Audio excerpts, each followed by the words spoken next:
3 pontos iniciais do despertar. Vamos falar sobre os 3 principais passos importantes para você que deseja despertar e viver uma nova vida. Vem comigo!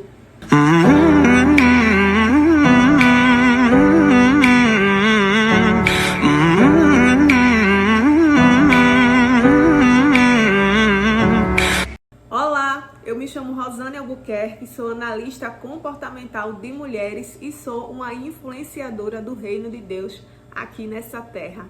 Então, hoje eu decidi trazer os 3 aspectos principais do despertar. É algo que eu falo também lá no meu Instagram. Se você ainda não me segue, já segue lá, @RosaneAlbuquerqueOficial.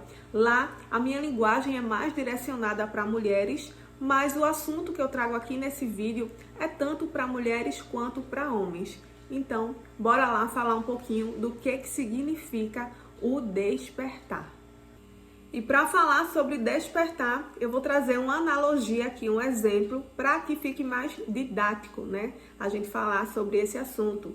E eu gostaria de trazer um exemplo sobre o nosso sono, né? Quando a gente tá ali dormindo naquele sono profundo, aquele sono que pode até fazer um barulhinho, mas a gente não acorda e a gente tá ali e aí chega ao estágio de sonhar, né? A gente sonha e muitas vezes os nossos sonhos são reflexos do nosso inconsciente, de vivências passadas, de experiências que tivemos e ali produziu os nossos sonhos. Os nossos sonhos também podem ser uma revelação divina, ou seja, o divino querendo se comunicar conosco através dos nossos sonhos, né? Mandar uma mensagem, um recado, um direcionamento. Eu creio muito nisso, até porque já aconteceu comigo, né? De eu sentir e de eu ter certeza que aquele sonho não era algo, um fruto inconsciente, um fruto de uma experiência que eu vivi, mas sim era um recado de Deus para mim. Então, fica ligado aí nos teus sonhos.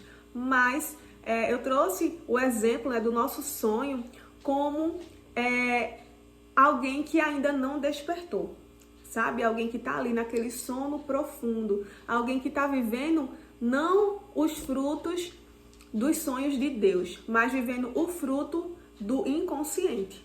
E o que é o fruto, Rosane? O fruto é o que a gente vive. São os nossos comportamentos, a nossa atitude, a nossa realidade de vida, ou seja, a nossa vida, a nossa condição de vida como um todo, né? A partir dos nossos comportamentos e atitudes, mas também do que a gente vive, né, na nossa vida. Ou seja, dos nossos, né, resultados. Mas esse é o principal ponto de quem vive inconsciente. Quem vive inconsciente, a vida leva a ele. Quem vive inconsciente, ele é levado por uma rotina, ele é levado por crenças inconscientes que estão no seu inconsciente. E o que é que isso gera? Isso gera insatisfação, gera frustração. Nós nos encontramos muitas vezes perdidos e olhamos a nossa vida como algo que não tem sentido. E eu já me encontrei assim, né? Meio sem saber mais o que fazer, sem saber mais do que esperar da vida. Ou a vida é só isso, né? A vida é só trabalhar, a vida é só pagar as contas, deixar as contas em dias. Mais o quê? O que é que a vida tem de novo para mim, né? E quando a gente chega nesse ponto, a gente está ali começando, né, pequenos flashes do despertar. Ou seja, a gente está começando a sonhar como se a gente estivesse dormindo e Deus, ele começou a se manifestar nos nossos sonhos. Então, trazendo aqui, né, 3 aspectos que eu separei aqui para falar sobre o despertar. Um deles é que o despertar, ele traz sair do automático. Ou seja, às vezes a gente está numa rotina onde a rotina nos leva. Você tem hora para fazer tudo e se não fizer determinada atividade naquela hora, você já se sente mal, sente que não deu o seu melhor ali naquele dia e ali vai passando, né, a tua rotina. Você vive numa rotina tão apressada que a alegria não chega, né, até a tua vida, não é manifestada. Você se sente perdida, se sente que não está fazendo mais nada com sentido, se sente insatisfeita com o seu trabalho, sente insatisfeita no seu casamento, ou seja, uma vida de insatisfação constante. Você até tem um objetivo e tem um sonho, mas você acredita que você só é feliz quando chegar a determinado lugar. Isso é fruto de inconsciência. A inconsciência vai te deixar presa em uma vida no automático. Sabe, naquele piloto automático, fazendo tudo da mesma forma, todo dia. Você não muda nem o trajeto que você faz para o trabalho, você não muda nem a sequência que você faz as atividades do dia. Você faz, mas nem presta atenção naquilo que você está fazendo. Então, um dos aspectos do despertar é sair do automático. Sair do automático e prestar atenção naquilo que você está fazendo. Sabe quando a gente está fazendo uma coisa, mas a nossa mente está em outro lugar, está no que a gente tem para fazer depois daquilo, e às vezes a gente está fazendo ali, às vezes é uma comida, mas a comida queima e dá errado, e você, meu Deus, como é que eu fiz isso? Então, esse justamente é um fruto de quem vive, né, na inconsciência. Mas tem também outros aspectos aqui que eu separei para trazer para você.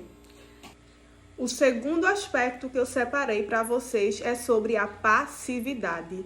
Uma vida desperta é uma vida de alguém que saiu da passividade.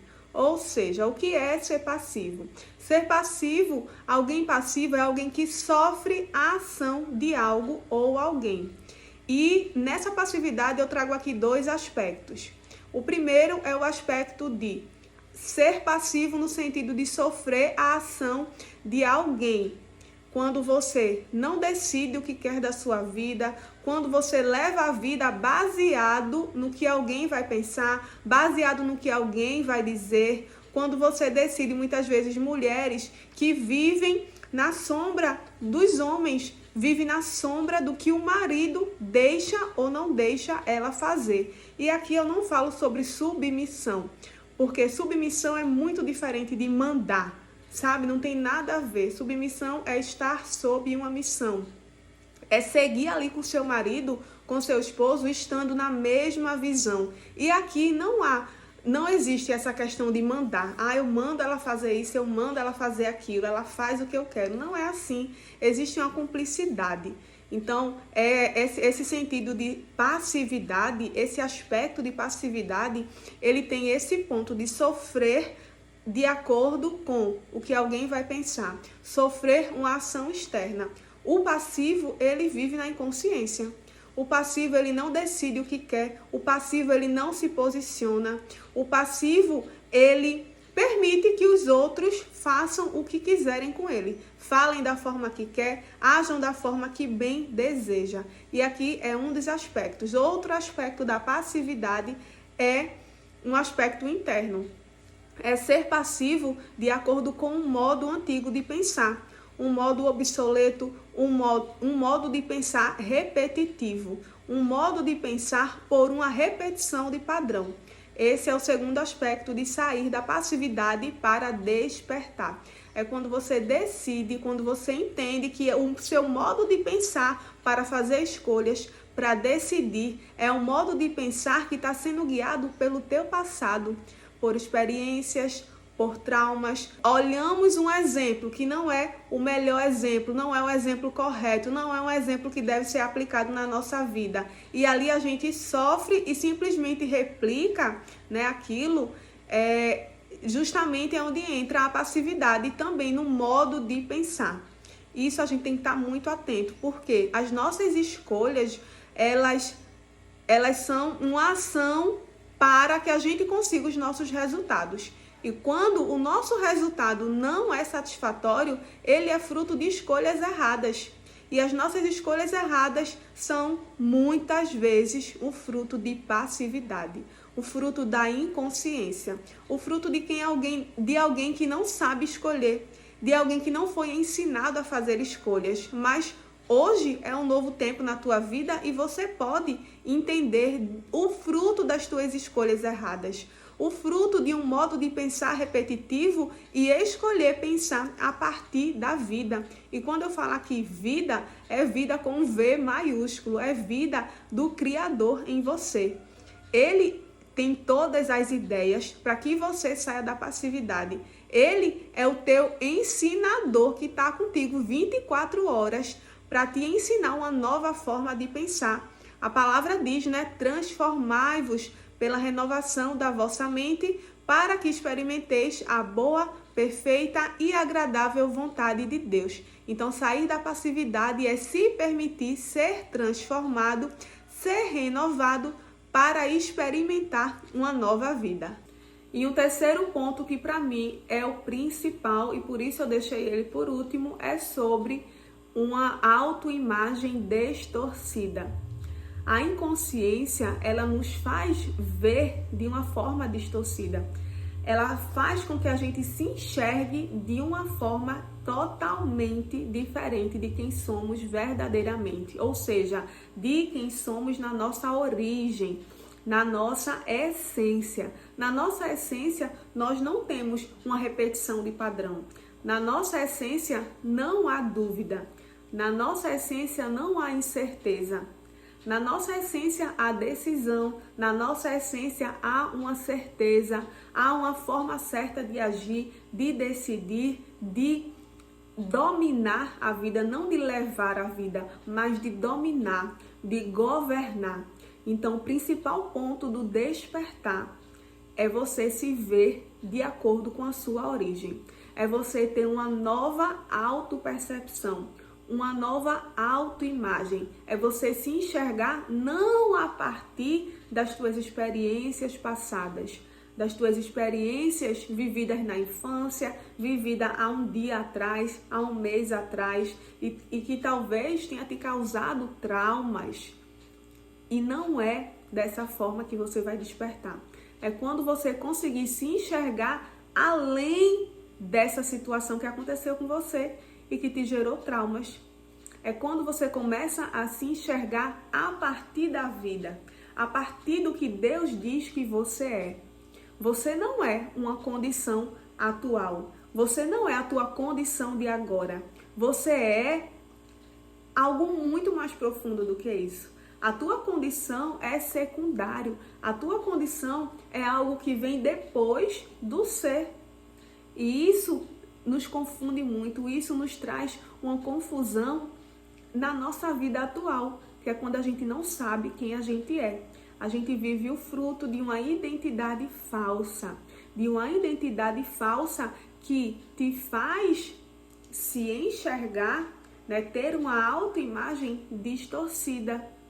Uma autoimagem que não reflete a luz do teu Criador. Então esse é o principal ponto, minha gente. É o principal ponto. É você se enxergar a partir do que Deus diz que você é. Sabe? Para refletir sobre isso.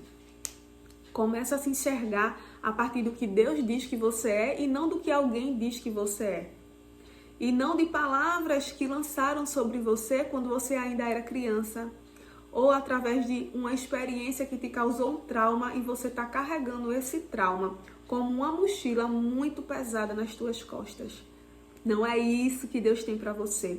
Não é essa vida que Deus pensou em você ao te criar. Ele idealizou a sua vida antes que você viesse à existência.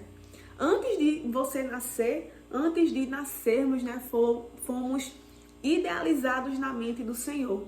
Deus pensou em você. E Deus, ele não pensou em você aleatoriamente. Ele criou um mundo para você dominar. Ele criou um mundo para você governar. Deus, ele não nos criou depois de ter criado o mundo por acaso. Ele criou o mundo, ou seja, ele idealizou um ambiente, ele idealizou uma vida para você governar, para você dominar, para você desfrutar. E depois de ter idealizado a tua vida, ele te criou. Ele idealizou alguém que fosse dominar na terra. Ele idealizou o fruto de quem fosse desfrutar de tudo que ele já havia criado. Então você é alguém que Deus pensou. Você é alguém que Deus idealizou. Você é alguém que Deus criou para governar, que Deus criou para decidir, para agir, para tomar decisões certas, para tomar decisões conscientes. Não para ser levado em uma vida inconsciente, fruto de experiências passadas. Não permita mais ser guiado, ser guiada, ser dominado pela inconsciência.